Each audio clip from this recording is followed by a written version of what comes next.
I got a quick question. Did Dominick Cruz have a temperature? Because if he did, I want him to know it's not the Rona, it's his legacy going up in flames. I'm like worried that they're gonna catch a booger and like push it back to my brain. So I'm like trying to make sure that like my nose is clear of any extra stuff. But I'm glad that they're doing it, you know? It'll give us peace of mind, so I'm glad. I flew in today with the team.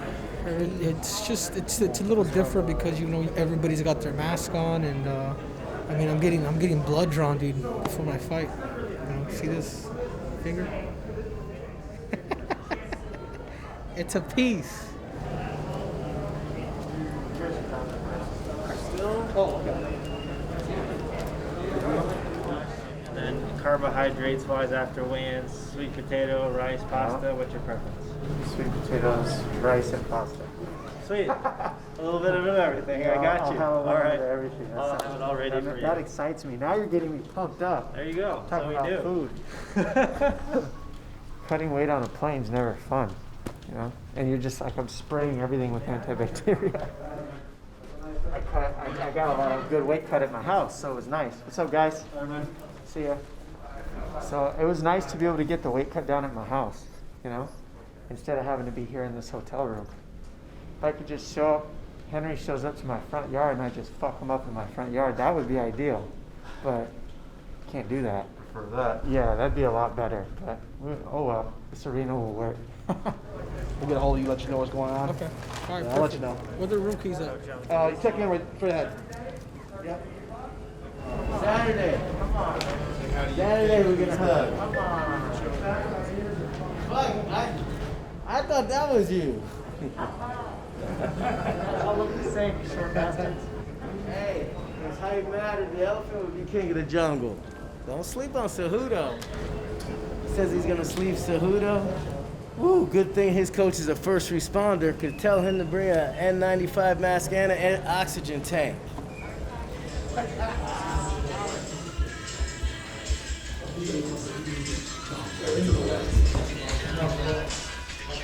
go. Play ball. Yo, what's up, guys? We're just getting ready for practice. Got me and my crew. Let's go. Practice and killing, baby. UFC 249.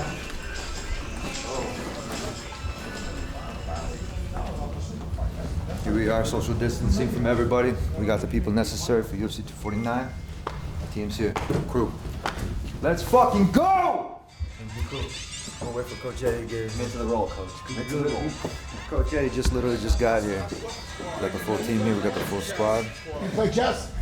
Yes, sir. I'll play chess. Oh, we gotta Dude, get me and my son play every day. Let's go. I fucking destroy him. I know he's only 8.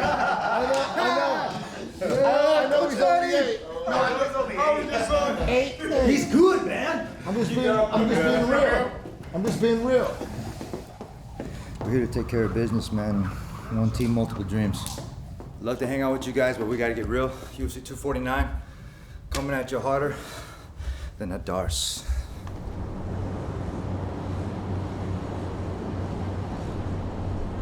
So just come to me when you're starting to set things up. Back a house area, especially the mix zones that we were talking about, but there is plenty of space. There are no fans, so we do have space to push our stuff around and kind of figure out where everything goes. Let's do a walkthrough and keep our distance. Normally, we run a really tight shift. We come in, we set our show up in a matter of hours, and we're ready to go. This one, with social distancing in mind and trying to keep as few people on site as possible in setting everything up, we spread our load out over the course of an entire 24-hour period. Starting with this morning, bringing in the rigging first. They're all here by themselves. It's going slow, but that's what it's meant to when you've got half the number of crew that you normally bring in. And the next ones will be lighting. Octagon will be tomorrow. So by the end of the day tomorrow, we'll have the whole show set up, which we normally can do in less than a day. You look good, just square up the basket. This is huge for the sporting world, showing what we can do and how we can produce a show safely for both the crew, the athletes. You know, will only lead to more organizations being able to do the same thing.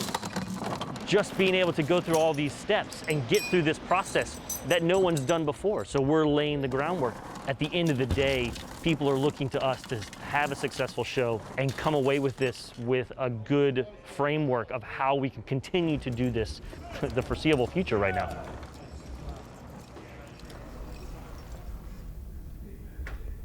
Thanks, buddy.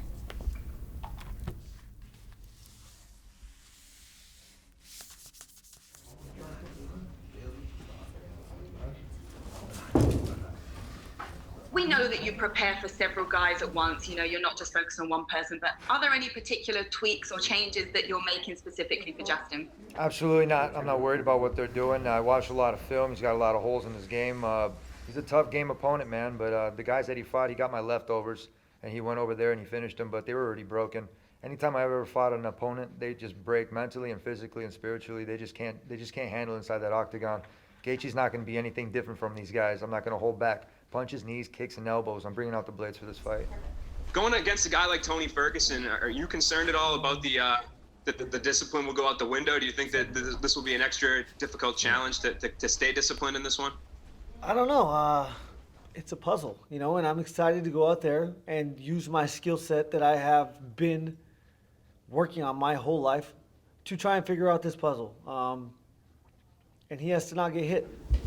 The winner of your fight on Saturday will likely get a title shot next. Does that add any extra motivation for what you're trying to do on Saturday? To be honest, I don't worry about that anymore. What I'm focused on is this fight on Saturday. What next? I don't know. Have a good day. You too. How do you deal with, Francis being a counter fighter, being careful about attacking him? Because he has shown that tendency before to where he will sit back a little bit. First things first, let me put it as this. I'm here because I want to be a champion. And after that, I want to stay champion. So this Saturday, go in the octagon, knock Francis out, and then walk away and get my hands raised up to another one. When did you get in here? We got in yesterday. Did you bring the RV? Yeah, it's parked right outside. Nice. So you get to run this one back again. Tell us how excited are you for this fight and the fact you got the win the first time. Yeah, it's been a while since we fought. Cowboy's a totally different fighter. Actually, we're pretty good friends now. We fought way back. 7 years ago probably. But when you beat somebody, it's always there in the back of their head. No matter what, I don't care how many fights you have past that. Your loss is a loss. The guy who he is, he's just ready to fight, and I love that. Same thing with me. I'm ready to fight anytime, any place, anywhere. And it's going to be a striking match that the world wants to see, and that's what I'm excited to go out there and do. Every division, they say, I want to be the Cowboy Cerrone of this division. I want to fight 5-6 times a year. It's funny they say that until it's time to do it. That's the funny thing. Everyone wants to do it. Like, I want to be like that. I want to fight. And then the UFC calls them, and they're like, ooh, who? Next week? Yeah, shit. So that's the funny thing. But when the UFC called me, I didn't even know who I was fighting. They said May 9th. I said, fuck yeah, let's go, and it's hard. Everyone wants to do cowboy shit until it's time to do cowboy shit. So came down to Jacksonville to get in a backyard fight. Here I am. How does this story end for you? You get to fight one another now. If you were to write this story right now, how you want it to play out perfectly on Saturday night, what does it look like? People a lot of times talk about the journey. To me, it's a lot of times it's about destiny. And, the destination is, the overall objective is to get your hand raised. So that's what I envision. And, when I'm firing at all cylinders, I don't think there's any human being on earth that could beat me.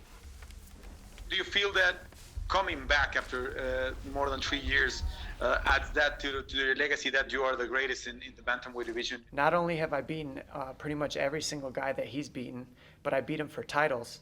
And other than Marlon Moraes, I've definitely had a lot more title fights and a lot more time in that octagon than him.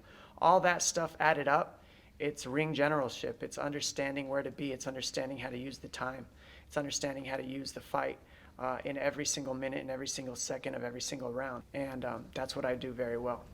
Thank you, Dominick. Thank you, guys. Have a good day. Thank you.